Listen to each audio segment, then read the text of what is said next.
Welcome back to day 3 of All Star Paris 2014 and the start of our second semi-final series between SK Telecom T1K and Fnatic.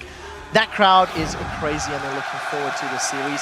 Let's start with SKT. They are undoubtedly the strong favorites. They've delivered in every single one of the games that they've played in thus far. They have been the strongest team at the All Star event in, I think, every aspect of the game. You've never felt like they were at risk of losing their match. If there has been one weakness, though, I do feel like Piglet and Pumandu have shown times when they can get control, times where they can get put into negative situations. Fisher, what's your take on SKT and them in particular? So the laning phase for SKT when it comes to solo laners has been very strong. Also, Bengi has been showing up this tournament. Bottom lane wise, though, for Piglet and Pumandu, I don't feel like together they've been the strongest dual lane. Maybe it's because of some synergy issues still, where Piglet had to play with Casper earlier, or Pumandu maybe not performing as well as he could. He's been, in my opinion, probably the weaker of the two, especially when it comes to laning phase. But when you go into team fights, when you go into the mid-late game, Piglet at least has just shown he is so strong. He's the AD carry with the highest KD as well here at All Stars, and he's one of the best AD carries still. Well, just from watching T1K historically and seeing the difference between Casper and Piglet and Mandu and Piglet, it's really big. Casper was the better laner, that's for sure. We saw this at Worlds, too, with sometimes Piglet and Mandu losing their laning phase, and it rarely happened when Casper and Piglet were together. However, their decision-making and initiations are better with Mandu, generally speaking. So it's been kind of a back and forth. Yeah, depending what you're looking for, laning or shot calling.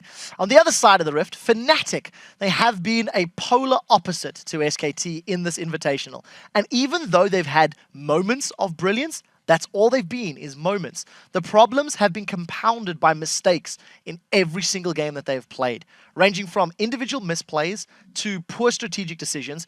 They've lost multiple games while going even or even being ahead in certain situations. What's your take on Fnatic, Crepo? Yeah, I feel a lot of the mistakes Fnatic make are actually made a minute or so before that already. They show up in situations where they can't make any other plays at that moment because they didn't play the map correctly. A lot of the times we saw that one game instance I remember is Rekyl's holding a wave too long on bottom lane instead of immediately pushing it out. Then he has to react to what's going on in mid. He pushes it out, which is the right call. A little too late, but then he doesn't push it out entirely. What that happened there was that Jax rotated into bot lane, held that wave frozen. Okay, what does Fnatic need to do? Break that freeze as soon as you can. But what did they end up doing? Letting it be there for 4 waves and then going in there and break the freeze. So they're too slow to react and their mistakes manifest in the future a minute later. Well, it's just that lack of planning, like you're saying, and Reckless in particular. I mean, this is an extremely mechanically sound player, but the decision-making, like you're saying, just isn't there for him. And the worst part of what he's been doing is he's been pushing one of the side lanes, but he's awkwardly splitting the difference, where earlier, like you're saying, a minute earlier, he has a chance to group on maybe an outer turret, but instead, we've seen him push to an inner turret, but not push quite enough to actually break a lane freeze and then leave, and that's created a lot of frozen farm opportunities for his opponents. And that you have to pick one or the other if you're an AD carry, right? And instead he's picking neither, and it's really hurting Fnatic. Old double lift. Yeah, old double lift, it's true. Yeah, Fnatic feels like it's interesting because you talked about Mondi versus Casper, where it's like one win lane, one makes good calls. Fnatic is like the team version of that, where like individually they generally all play really well. Yeah. And you saw them winning their game against SKT. They had Cassidy and they had great individual plays, but they're not coming together as a team.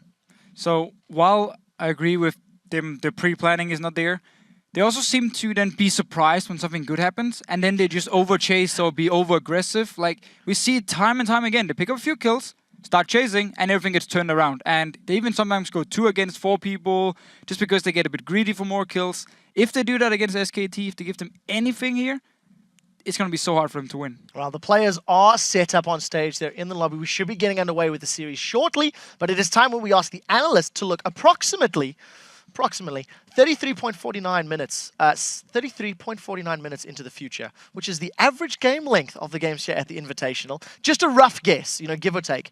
And we need to find out who you're predicting to win this series. Let's keep it somewhat brief. Deficio, is it going to be SK Telecom T1K to face off against OMG, or will it be Fnatic? So while I love the scarf here for SKT and they were beautiful, I will not wear it just in honor of Fnatic and Europe, but I will say SKT is going to win. Oh, wow. going against your fellow countrymen. I know. I'm surprised. Here, just bring your face up here. You shed one final tear for Europe by SK Telecom Muggin. Tastes good.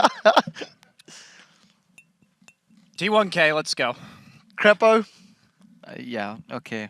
Well, I don't have any fancy props, scarves, or tears. I'll just savor on these tears from the previous prediction. Just stay at the same height. But yeah, I don't think SKT is going to win this best of 3 in one game. I feel they'll need at least 2, so it'll be a little longer than 30 minutes.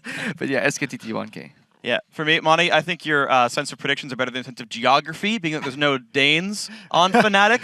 But I do think SKT are, unfortunately for the Europeans, are the stronger team. Well, we'll see how they handle themselves in the Rift. Let's take a look how the fans have been voting over at lolesports.com. And 65% of you guys have voted with SKT. It is a smaller percentage than the desk, but it is one that is pretty unanimous. Before we head over to the caster desk, let's hear from Fnatic about what it means to play in front of this passionate crowd that stands behind their hometown heroes, win or lose. We've been traveling all around the world to play, but I believe this is the first time I actually feel that the whole crowd is behind Fnatic. You win or you lose, doesn't matter, you still go out there, still scream your name, and that kind of cheers you up. Every time is awesome, and this time is even better because there is so much more people than usually. The crowd has been really insane here, so when they're cheering really loud, it's really good to like demoralize our enemies. 그거는 저희가 로드컵 때 TSM 팀과 좀 겪어봐가지고 그 로드컵 때도 많은 팬분들이 TSM 외쳤을 때도 그냥 저희 경기만 열심히 하자라는 생각을 했기 때문에. Hello, ladies and gentlemen, and welcome. So, SK Telecom, you just heard them. They cheered, but from TSM, they were against last time around. That was the home crowd advantage. That was a much smaller crowd than they have here. You can hear them. Fnatic are ready and waiting to go. I am, of course, Lee Diamond Smith, and for the next semi-final series, Joshua Jack Leesman will be joining me at this caster desk. What do we think is going to go on here? Because this was a crazy game yesterday. Honestly, if anything would take SKT out of their groove, it would be the noise of support against them, which even though it did happen a little bit at Worlds in the group stage, it was nowhere near this level. I feel like that's one of the only hopes Fnatic has. Well, let's check out the starting lineup. So, starting out, the #1 team in the groups, it is SK Telecom T1K. In the top lane, of course, is Impact. He has been a monster. Bengi in the jungle. Questioning him, but Faker, is he the best player in the world? Who knows? Piglet, the AD carry, and of course, Pumandu in support. That is SK Telecom T1K. Yeah, I don't know if you'll be able to hear me for the introduction of Fnatic, because I know the crowd will go crazy. On the red side, it is Fnatic right there. Top lane is Soaz. Jungle is Cyanide. Mid lane is XPeke. AD Carrols is Reckless. And of course, support is Yellowstar to make up Fnatic. So they are clearly the hometown favorites. But of course, we want to talk about... In a second. It's pretty clear which way this team is. However, they're big underdogs. So we want to talk about our featured matchup for this matchup, the semi-final series. The Clash of the Titans is, of course, the mid lane. It is SK Telecom's Faker versus Fnatic's XPeke. Yeah, and Faker looks to be completely back in peak form, if you can ever really say he was in a slump. But it's more impressive yesterday when he destroyed Xiyang 1v1, because Xiyang had previously destroyed everyone else in this tournament. Faker is back on his game, and Bengi is helping him out a lot more than he was in Champions. Meanwhile, XPeke has looked extremely inconsistent and seems to be playing with kind of that lack of confidence, which used to kind of define him as a player. They played really safe against TPA as well in their only win of the group stage. There's no way he can play safe against Faker and expect a victory. Yeah, absolutely. So what do we think is going to realistically happen here? Because if you were to look at yesterday's game, it kind of wasn't really telling the full truth. It was kind of mind games, honestly.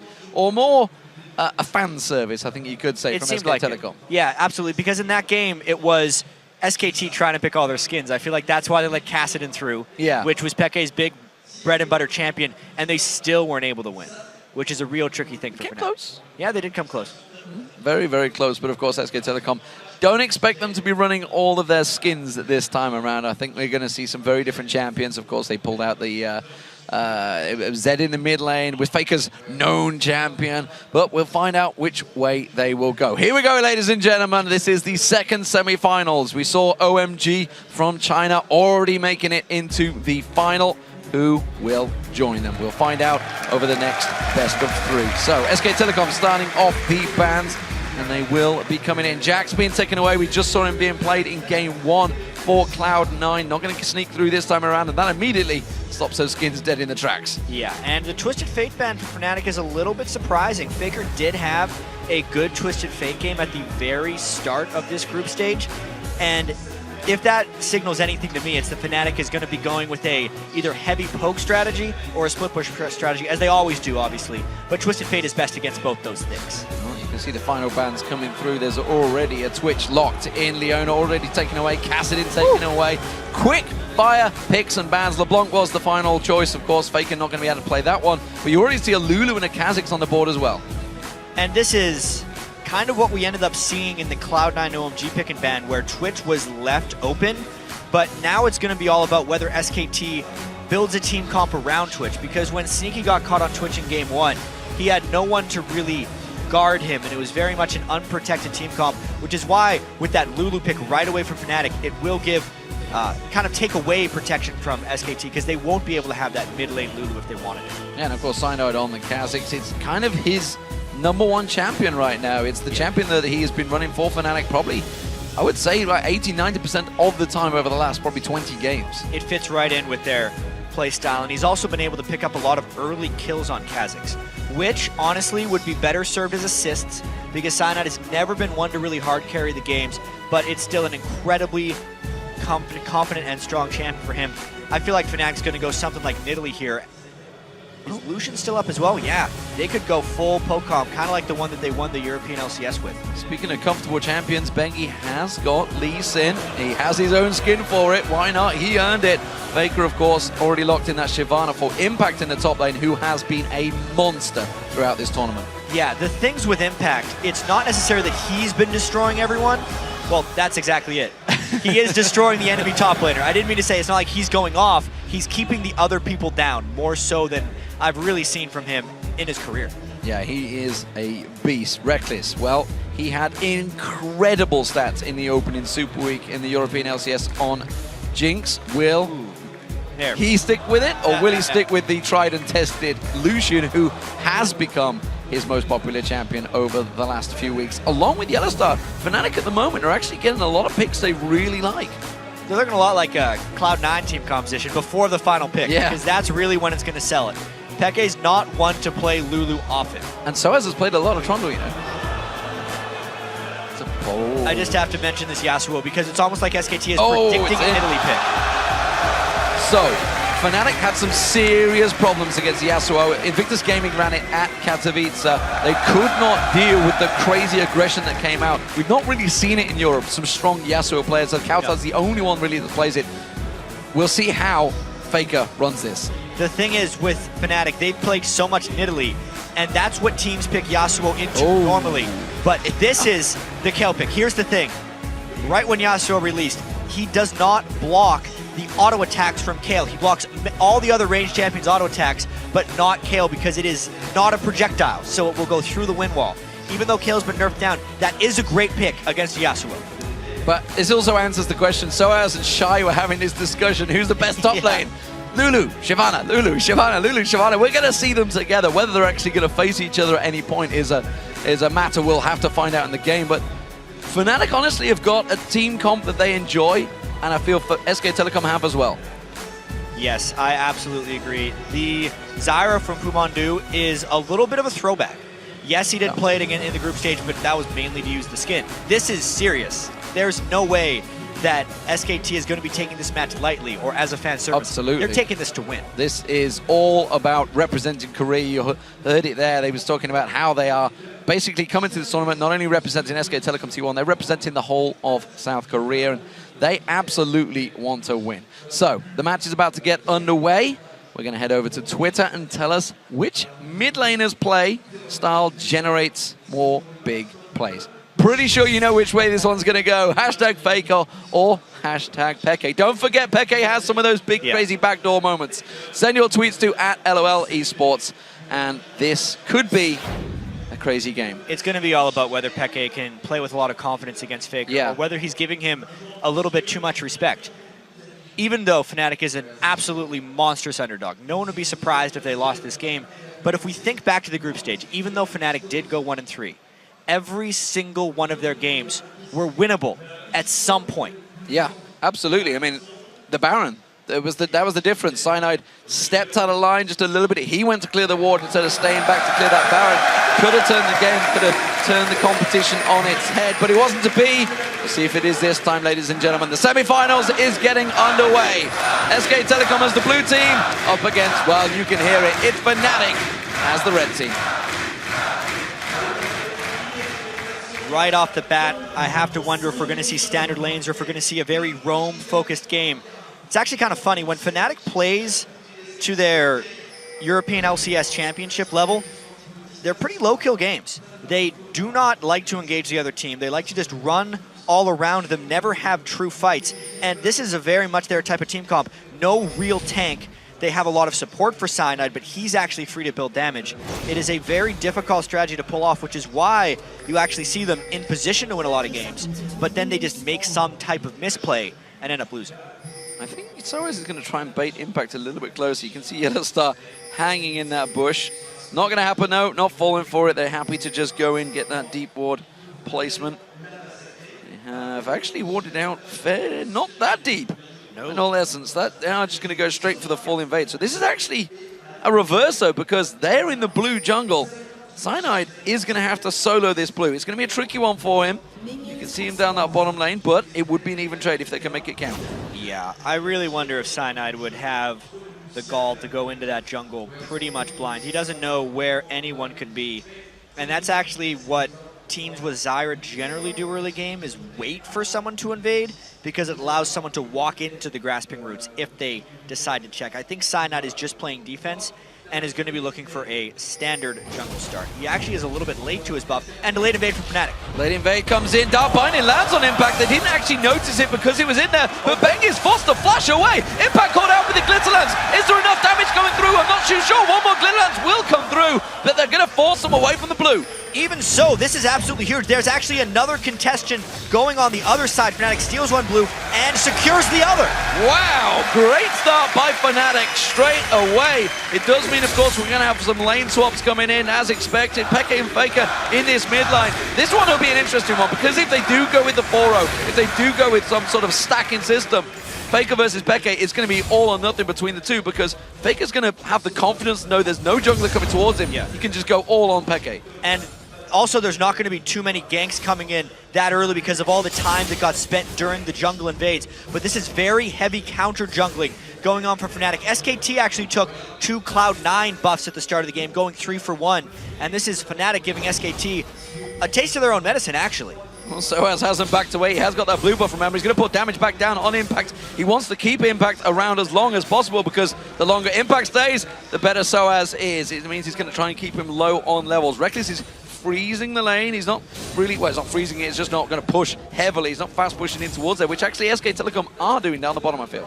We're seeing much more starts like this in the All-Star here, where it's not the 4-man stack, but instead it's a more denial-focused of lane swapping. They're really just getting secured farm for their 80 carries. They're only taking 1 turret, and it's more about jungler denial and mid-lane isolation than it is about fast pushing. Well, Peke goes aggressive. Faker turns it round, but he had a big stack of minions hitting him in the back, which actually laid down a lot of that damage, and Peke using that exhaust early on, though.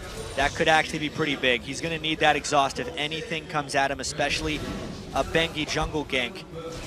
That's one of the big reasons that Yasuo was so popular in these heavy lane swaps places, because he's able to use his dashes offensively in lane, bait summoner spells, and have no force of, retaliation from the other team. So this is what we've seen a few times now from Fnatic. Soaz actually he's literally just roamed all around the jungle, and now he's looking. Faker goes aggressive. Soaz is just over the side now. Glitterlance does not land. A fantastic win wall from from Faker to stop that Glitterlance in his tracks, and he gets away. It forces the flash, and the Ignite was also burned from Faker.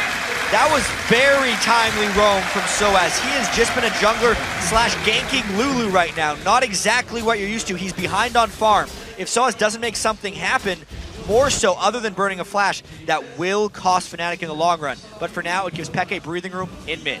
Block of that wind wall, that would have been the death. It would have absolutely slowed him down. He had the flash still available, but it would have been a very, very slow move. And of course, Peke sitting on that flash still could have chased. Impact only just hit level 2, has had to come in and try and clean up some of those last hits to steal them away from Faker. You can also see Bengi moving in now. We haven't seen Bengi around that mid lane because they were focusing on taking that turret, which actually Fnatic only just did. So both turrets now down, top and bottom. And we're going to see the duo lanes going up against each other. Yeah, and after all the trading, or will we? Even though it seemed like Fnatic would have a nice lead from that, they ended up just getting even gold. What's so funny about this is the whole debate between Soaz and Shai when they were talking about Shyvana and Lulu, what's better? Soaz is like, better in lane, better in lane. This isn't the lane game. Soaz caught out. He's not going to get away from this one. It will be first blood. That was a quick kill from the duo lane of Piglet Mandu. And that's exactly it. It's not about the laning phase for her. She just got camped in one of those side lane brushes and taken down. You're not allowed to play against Shyvana in a game like this. Well, it's a good turnaround of damage from Peke. Oh, is he going to follow through? He has flash, but he's not going to go for it. He's so fearful. He has no knowledge of where Bengi is. That was Peke playing cautious, quite honestly. Is that a confidence? When we showed it in our featured matchup, and old Peke would have flashed for that kill if he was full confidence. A chance to kill Faker. Too much respect for SKT, quite honestly. I think that could have been a kill. Well, unless his E was off. I wasn't 100% sure. Yeah, he just run out. He just finished off now, there. Speaking of which, he's getting ganked, which would crush his confidence. You can see Bengi waiting off at the side. Cyanide is close by, as is Yellowstar. Now they know he's going to be coming. They're going to catch on towards the tower. Here comes a dart bind. It lands on Piglet. Cyanide pounces for it, but Reckless cannot get close on this one. The poison's ticking. Isn't going to be enough to take him down. No, he's just safe. Still actually saved his flash, but now SKT has a strong push down on the mid lane. Again, pushing him back and giving Yasuo actually breathing room. The roaming really is crazy in this game, D-Man. So you can see Mandu making his way up there. Reckless on his own at the moment against Impact. So Mandu, if he lands that grasping root, it's going to be all sorts of trouble. Instead, he will sidestep the damage. He has to use the heal, though. Impact gets enough on his back. Yeah, luckily for Reckless there, Impact is so weak at this point in the game. He's level 3. Even if the root would have landed, it might not have been a kill. Does have to burn his heal to get away, and it ends up sending him back to base. But no death was suffered.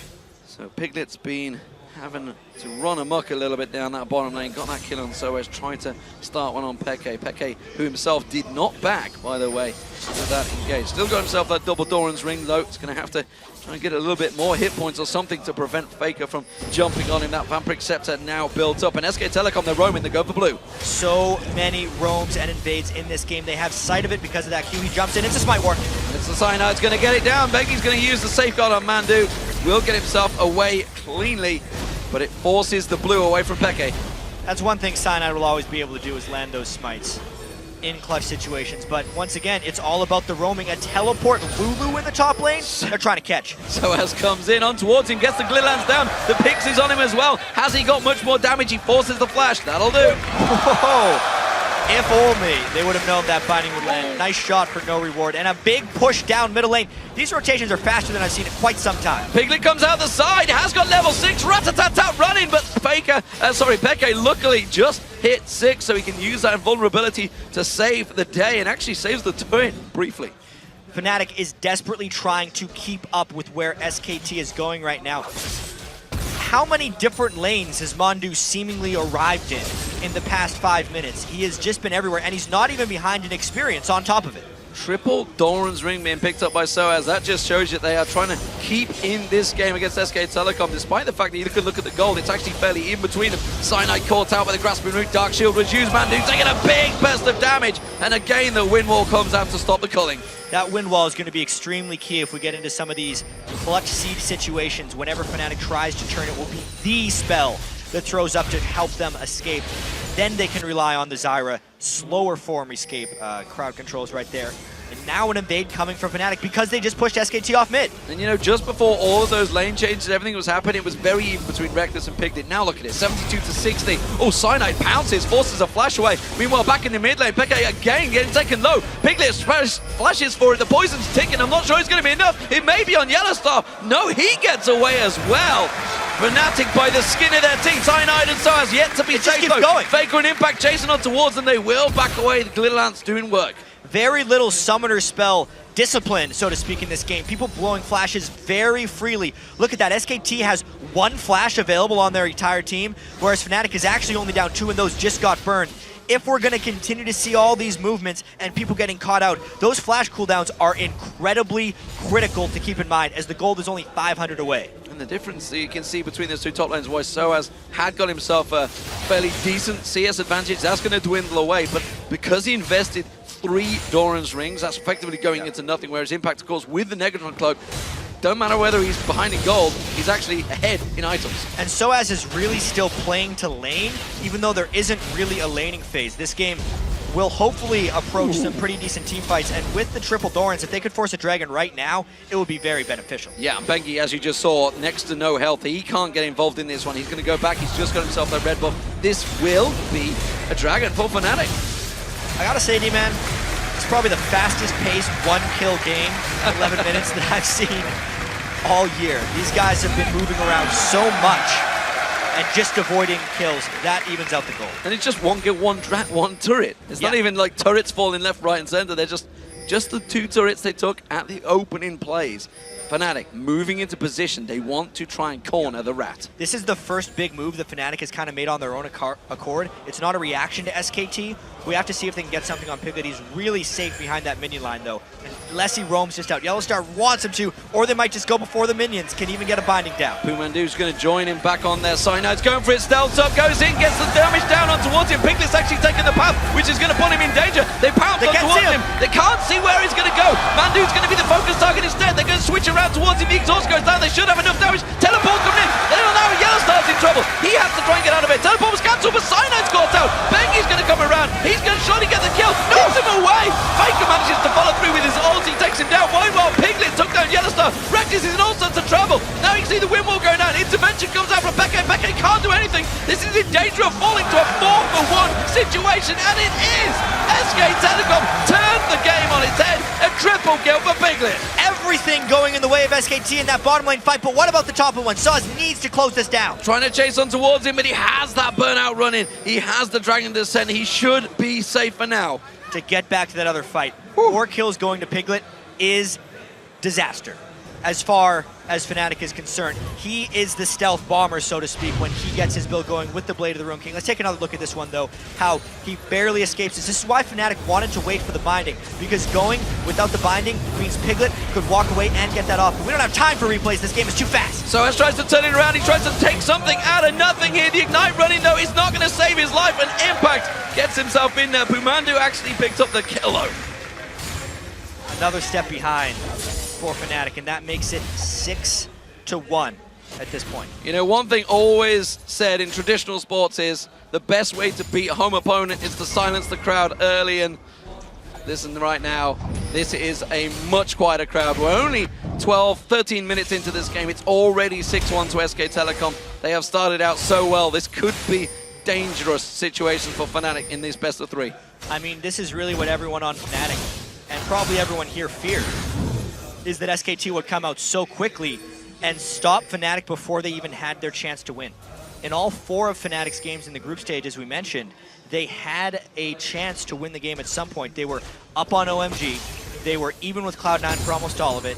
The SKT game, mind you, because they had the SKT skins and they gave Peke Kassadin, they had that Baron play that very well could have won them the game if executed properly, and of course they beat TPA.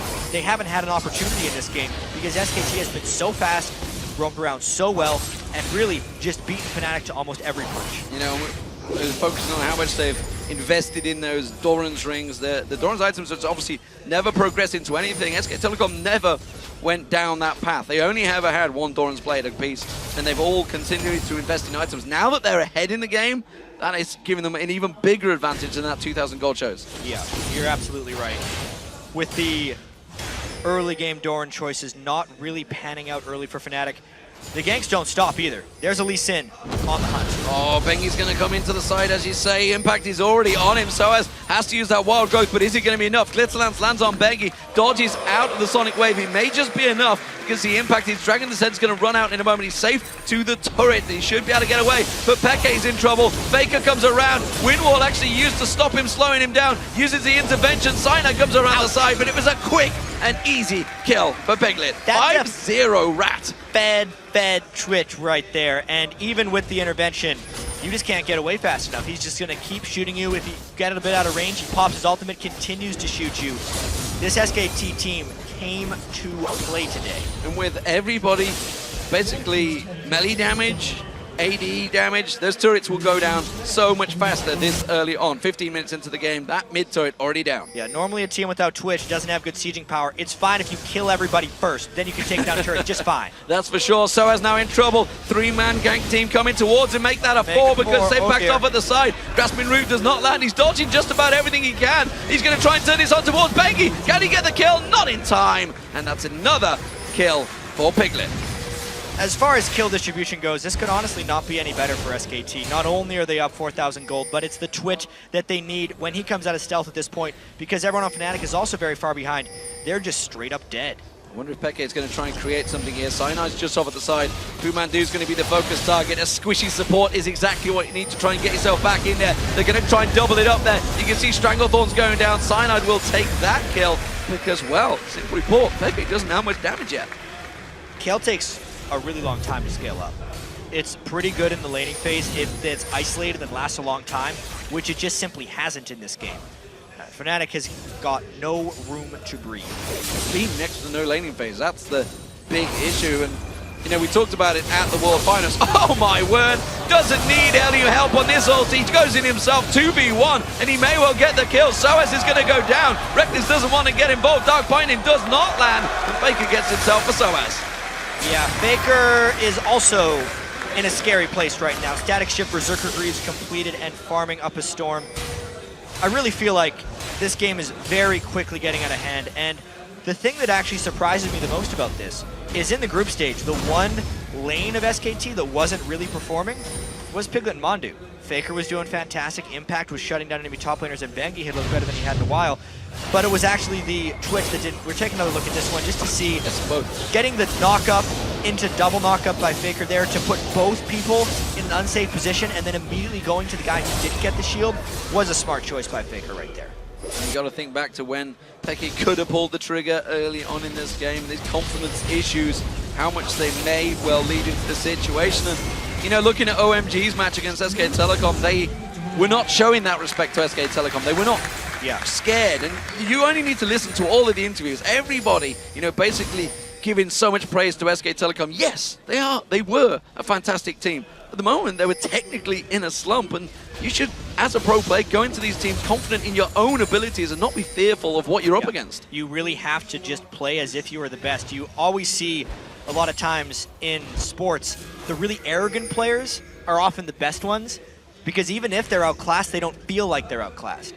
And that can often just allow them to perform much better, especially on big stages. We just saw the Cloud9 versus OMG game, and yes, Cloud9 did amazing in the group stage, and it was ridiculous that they were able to go 3-1 and even make it to the semifinals without High. But in that last game, it really felt like their nerves got to them. We saw way more missed skill shots than we've pretty much ever seen from those guys, and they looked sloppy. Cloud9 almost never looked sloppy. That's something that we don't see from SKT on a stage like this, because they've been to multiple Champions finals in Korea. They've played on the Staples Center and won. And since they've already slumped, they're on their way back up. They're just so confident right now. So as Wild Growth used just about saving his life, they're actually thinking of going back in for this red buff, and that's not worth a flash. It hit the small red. Oh, wow. Oh, Yellowstar, they're trying everything now. They want to get themselves a kill on Faker, but it's not to be. Intervention goes down, but Faker's just going to run amok through this team, and in comes Rats once again. It's another double kill for Piglet. That just kind of adds insult to injury right there. Not only do you flash to hit a small lizard at the red buff camp, you get 3 kills in front of Baron. We got to take another look at this one. unfortunately, Faker left that little guy up. I honestly feel like he almost did that intentionally. Yellow Star was waiting for him. And then he goes just far enough to pull everyone else into the SKT team. Zyra plus Twitch, it is a corridor of pain right there for Fnatic.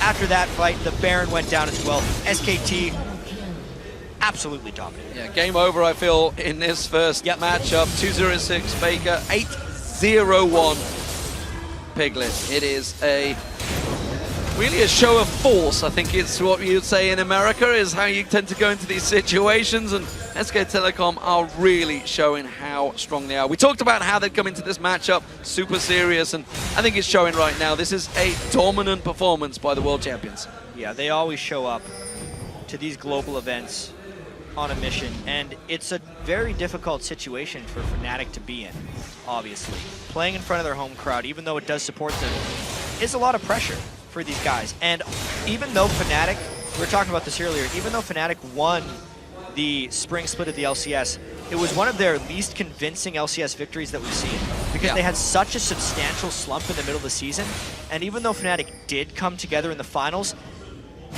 it kind of seemed a little bit like they just stumbled upon the right champions. They picked a really nice poke and heal composition that other teams weren't ready for, and could kind of just individually roam around, throw spears, never fight the other team.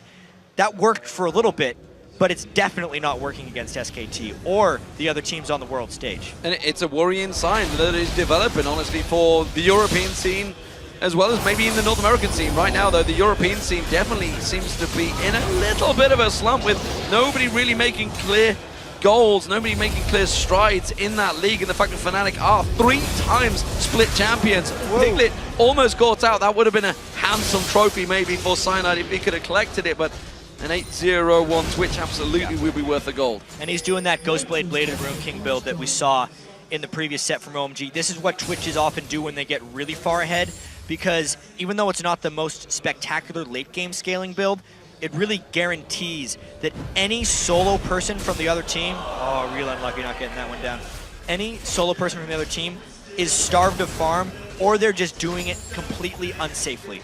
He'll open up Ghostblade, Blade of the Rune King, and since they'll mainly be squishy targets trying to farm, he'll just instantly kill. And this really is showing, you know, obviously it stems from that triple kill down the bottom that Piglet picked up. That was really the big Which point. was honestly where a pretty close fight. It was a very close fight, but again, as we saw at the Worlds, SK Telecom read the situations. Fnatic were setting up that kill a long time ago. They were in the bush. So a sidestep in the Dragon Descent, using that wild growth. He may get out of this one. He's a slippery sucker, but the slow comes in from Piglet. Has to force that flash away. But what I was going back to was the fact that they always read these situations. And this telegraphs right back to, I would say, you know, MLG New York. When we were there in the arena, this was the first time Korean teams burst on the scene against North American teams. And just back then, all the way back then, when I was actually there with Monte Cristo and we were talking about how they were predicting what was coming beforehand, reading the situation and getting that one step ahead, and it still is persisting. Yeah. What we saw at the start of this game was ridiculously fast, and Fnatic just hasn't been able to keep up long term. Bengi, though, does go a little bit deep, gets out with his life. He did it yesterday. It almost worked this time around. Went a little too far, but with a Baron on SK Telecom, they're happy to push in on towards this inhibitor turret. You can see the damage is not really going down on it because they're looking to see if they can make those picks early starting off. Stranglethorns bounces Pekka in the air, intervention already used, remember. That's safe for Cyanide's life. Cyanide himself trying to get him towards Pumandu. Does pounce across, but can't even get the kill on the support. Faker, meanwhile, sidestepping once again, gets out. Cyanide hasn't got the lifesteal. Yellowstar did manage to take down Impact in that fray, and SK Telecom backing out with next to no health, but you've got to feel it is only a matter of time. Yeah, it's a 10,000 gold lead with Baron buff at 23 minutes into the game. There's a Piglet as well, on to Reckless. Piglet trying to sneak in there, the stealth assassin, not unable to take him down, and that's pretty much only down to the fact that he has that singular dash available. Yeah. Ooh, cheeky, not going to be enough though. SK Telecom right now are kind of just going through the victory mode. We'll take another look at this fight where they get a little bit too deep. Unfortunately, Mondu has the turret on him, also a Kha'Zix, so when he flashes away, the team really gets split up. They wanted to execute a full dive, but unfortunately the Zyra got isolated and they wanted to prevent that from happening, so then they got trapped in between the turret, and that's the main reason Impact went down. Not a huge loss though overall for SKT. Faker almost caught out there, a very big bug in Cyanide with the wild growth on him. is going to head off out there. SK Telecom, while they are in a gigantic advantage, we did see yesterday and have seen through signs through the groups and in the champions, when they do get ahead, they do sometimes get a little bit reckless. Absolutely. Bengi yesterday in his Lee Sin game at the very end was just trying to fly into the base on his own. Died once, got away the other time.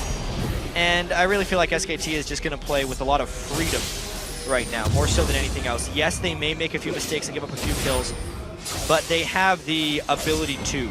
They're actually so far ahead that they don't need to play their really good vision denial game where they bait fights at just the right moment because they are that much stronger. They're going to bait 3v4s. Well, Cyanide already using that ulti to try and get down towards Bengi. Quickly gets kicked back. They have next to no damage going on towards him. That's not enough. It's going to get blocked up. Faker at the side. He's just dueling Cyanide. Cyanide has to leap away, but he's going to quickly get flashed through. Faker gets himself one. Gets the ultimate down on towards Peke. Peke also to trouble. Intervention was already used, so Faker gets himself the double. Can he move on through the rest of the team? And that was without their 8-kill Twitch, which is what we were just speaking about, how SKT can take fights down men because they're just playing with freedom right now.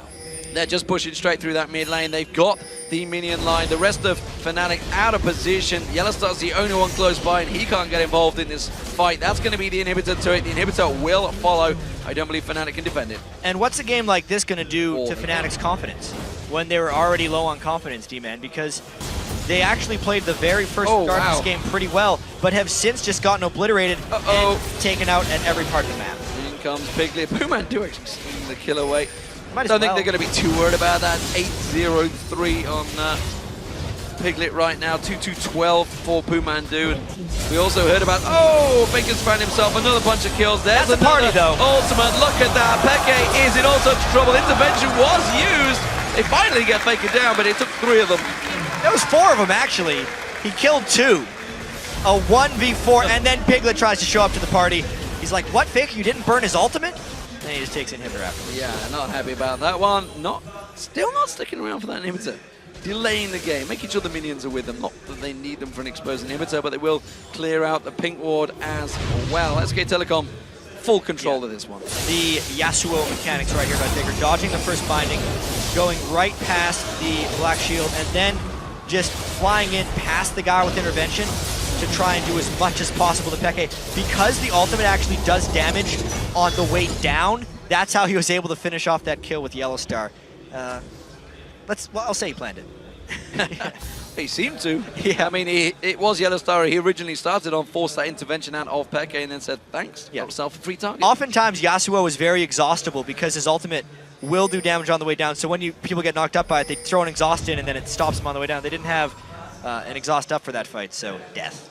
Death ensued. So Faker 6-1-7 finally dies out there. 8-0-3, the immortal Piglet so far in this matchup. This first game, in this best of 3. OMG already in the finals. SK Telecom, are they a shoe-in to get there? Everybody on the analyst desk believes so, and judging by this opening performance, it was a very wise choice. Yeah, they're making a statement here in this game 1. Previous best of 3 had a very close game 1 between OMG and Cloud9. After SKT drops this one out, obviously they change sides in the best of 3s. Fnatic will get their chance at first pick, even though honestly their champion select here looks pretty sound as far as Fnatic team compositions go. They got to try and counterpick against Faker's Yasuo. They did give up the Twitch though, that's one thing. And that is possibly a big problem for Fnatic, the fact that they did get champions they enjoy. Piglet gets himself another, continues his legendary spree. Yellowstar flashes away. Is it going to save him? Not too sure. Soaz has actually found himself a target. Fortunately, it's 2 of them, Bengi and Pumandu. Cyanide pounces in. He's not going to be there in time to save the day. Piglet gets himself the inhibitor as well. Bengi, of course, got the kill. Cyanide now, he's locked up. He's going to come out of stealth in just a moment. While the rest of SK Telecom push on through for the victory on the Nexus. SK Telecom in clear style take game 1, 22-5. We fear this may be what will happen. SK Telecom, when they turn up, they dominate. Business as usual in this game 1. 28-minute, 47-second game for them. Faker, Piglet, Impact, Bengi, Mondu, all of them performing. Fnatic's going to have a lot of thinking to do before game 2. Yeah, That was a very one-sided performance, strong victory, and clearly throwing down the gauntlet. Clearly to whoever they will face. OMG in the final. Will Fnatic be able to put up any sort of resistance in game 2? It's going to be really tough. I mean, you look at the champions they got themselves a hold of. Reckless on Lucian. Probably had the best game of anyone on Fnatic because he was somehow able to stay safe 1-1-2. But Soaz, his favorite champion, the thing, it beats everything top lane, 0-6-0. He never got a chance to play top lane. He never got a chance to play anywhere. Top lane. He did a lot of roaming around early, and the instant he went to lane, he got shut down by Piglet and Pumondu. And so how do you deal with that when basically a team is saying, you know what, we're not actually really going to have a lane phase? Because 7 minutes gone, they were already all over the shop. Teams haven't been able to answer that yet, quite honestly. That's quite true. Because every game we see SKT play, they, before any other champion on the other team, they shut down the top laner. Balls had like an 0-6 game on Trundle. Yeah, he looked worst game of the throughout tournament. the tournament. Exactly. So as exactly right here, 0-6-0. And Impact is a small part of that because it's actually a team effort to shut down the top lane, which has really not been adapted too well by the rest of the teams here. Yeah, nobody seems to be able to deal with it, and maybe that answers the question, who is better? Is it Shyvana? Is it Soaz is Lulu at the moment? Actually SKT. It's SKT. It's the tactic itself. Yeah. So what are they going to do going into this game? We're going to hear from our analysts in just a moment, but what do you believe Fnatic have to adjust? I mean, obviously, clearly, there seems to be a lot. Obviously a lot. I think the main thing they'd want to focus on is probably just get rid of Twitch. He's been the emerging champion of this All-Star event as far as domination. They also pulled out Soraka when it really mattered against TPA. Maybe something like that. Nidalee was available in this game. They didn't want to pick it against Yasuo. Kill didn't fare much better.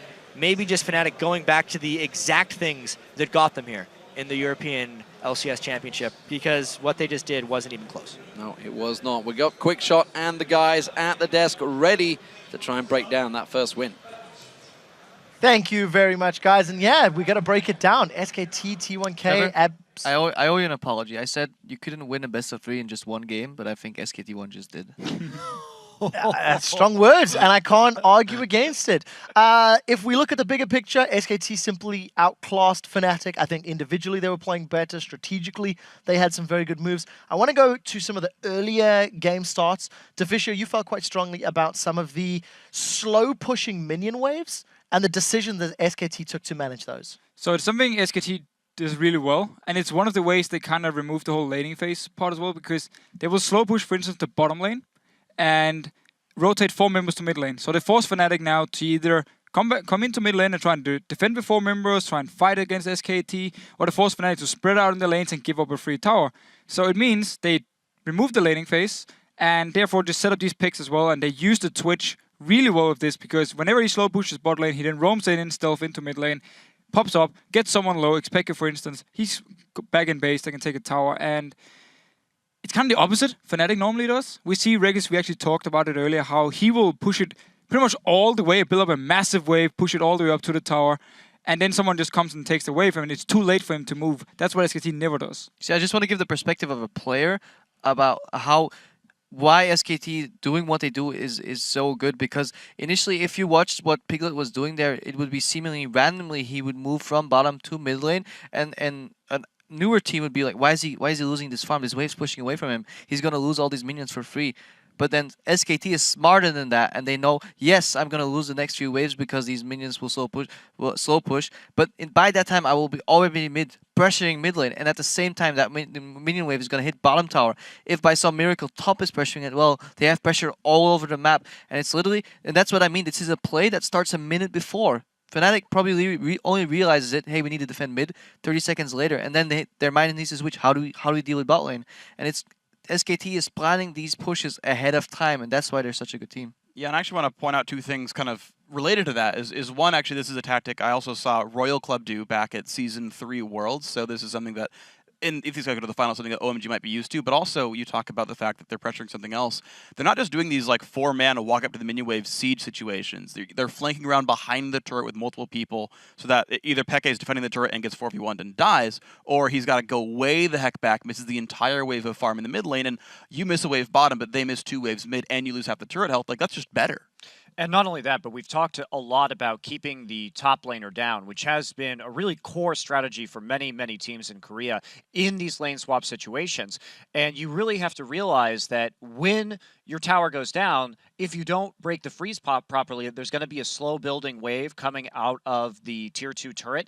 And it's up to the team that's going to be catching the wave at the tier 1 to really coordinate with the jungler to get up there so you don't get dove or zoned off the tower and lose all that experience in gold. Because that happens once, and the top laner's behind forever, and you're pretty much screwed. Well, all of this lane controlling, wave, speed, tempo, planning is being done while SKT are still individually outclassing Fnatic. We actually have a replay of one of these moments. Let's pull this replay up onto your screen. It starts in the bottom lane. Freak, talk us through it. So this, to me, is Fnatic not playing against enough Twitch to understand how he works. So Twitch, the stealth itself takes a second and a half to even kick in. And that's up to like 3 or 4 seconds if you actually deal damage to him during the fight. So that you have zero reason to pink ward the second you see Twitch, but that's what they do anyway. Let's roll the clip out and watch what happens. So Fnatic goes in. It's a really nice move. This is awesome. He stealths from the brush and gets the damage, but they immediately pink ward, which literally couldn't do anything. That pink ward's on the bottom side of the screen. So now Piglet stealth and hides in the brush. Now, at this point, they should know both teams rotating down, but Fnatic should know that there's no wards and no people on the red side jungle. So Cyna basically face checks Tribrush and walks right into Bengi, and then the Yasuo as well. So now it's a guaranteed 3v4, and it's just cleanup at this point. Even though both mid laners came down, the movement from Fnatic is off, plus the fact that they didn't pick off Twitch in the first place, so Piglet shows back up to pick up more kills during the fight, and it's a whole bunch of individual misplays of not picking up the kill and then going the wrong way after the first kill that SKT just shows up for and gets them all. Yeah, a very difficult position to be in. Just before we move on to social media, one final question to Deficio. What on earth do Fnatic do going off stage now? They've got 10, 15 minutes to get ready. How do they go about getting ready for game 2? So if I was on Fnatic, I would say which champion destroys rotations, which champion can clear side lanes, can stop these slow pushes, Ziggs. I would actually just pick Ziggs and just say, you know what, if you try and do the slow push, we're going to clear it with the ultimate, wave clear in the mid lane, and I would just try and go, so strong wave clear, and also something that can scale into late game and try and European style, go very, very, very late. Go an hour into the game or something where you have 6 items and where just a small mistake from someone in a fight can cost the entire game. And try and win this way, because clearly they won't be able to just fight SKT straight up. Well, we'll have to see what they decide to do. As I mentioned, we do need to switch gears for a minute. Earlier today, we asked you to weigh in on our Twitter question. Which regional team's playstyle have you enjoyed watching the most and why? And you've sent us some great responses. So let's check out a few of our favorites and get some brief comments from our analysts. This comes from @Futons. I wonder if he's a bed. Cloud9's playstyle has been outstanding. Aggressive initiation and brawls from the ADC role makes for amazing viewing. Didn't help so much against OMG. What do you think, Krippa? OMG had the right analysis there. Yeah, they're a very AD-centric team. Deficio called out earlier how much damage Sneaky does in fight. OMG just said, well, we'll pick Nunu, and every time you pop up anywhere, we'll just jump on you and kill you, and it worked for them. Did indeed. Next one comes from @OmeDisaster. The Korean hype train playstyle. Aggression and unpredictable map movements equals GG. What do you think, Mr. Conductor? Couldn't agree more. And like you're saying, Krepo said, it's very hard to predict where SK Telecom is going to go if you're not used to playing against these very tactical and subtle minion wave pushes. So. All right, next one comes to us from @TheCuddleOfDeath. He says, definitely OMG. Their go hard or go home playstyle is very exciting to watch, and we know Freak has loved it. Yeah, it's awesome. They go hard, they look for fights, they always, as long as they keep going for team fight comps, it works out for them. I like the aggressive teams, like the ones that make action, and it's fun to watch. All right, our last tweet of the day comes from @It'sMigu-chan. Says, I'm torn between SKT and Fnatic. Their techniques were stunning, and yesterday's match between them two was breathtaking. Deficio, I think I know which one you'd pick if you had to. I'll probably go with SKT when it comes to playstyle. But yeah, the game yesterday was very exciting, a lot of kills happening, and I actually like Fnatic trying to play more aggressive than we normally see in Europe here for All Star, but SKT clearly got the best playstyle. Well, we'll see how they can bounce back in game 2. Remember, you guys at home can continue to keep sending us those tweets, letting us know what you think by hitting us up at LOL Esports using that hashtag AllStar. I do want to give a shout out to La Zenith. The crowd has been fantastic. You guys are the MVP as per Reddit. Yeah, earlier they were even singing happy birthday. Initially I thought it was for me, but then somebody notified me. It was Faker, sadly enough, but merci à tout le monde, vous êtes magnifique. Absolutely fantastic. Thank you guys so much. Now, SKT T1K are just one game away from facing off against OMG in the All-Star event finals. Can they take it in 2? Or will Fnatic harness the power of the crowd and force a game 3? We'll find out after the break. As we head out, let's listen in as Piglet picks up a triple kill for SKT in that last match. Whenever Zephyr.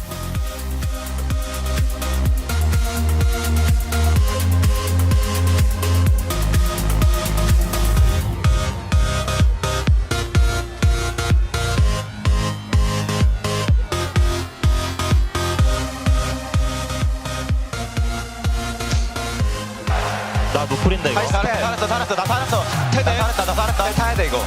별 타지 바로. 나이스. 끊겼어. 카이스 봐. 아이고. 개풀 있어. 쳐. 파워가 튀잖아. 아, 내가 6이 아니라. 맞다 나. 얘 나이스.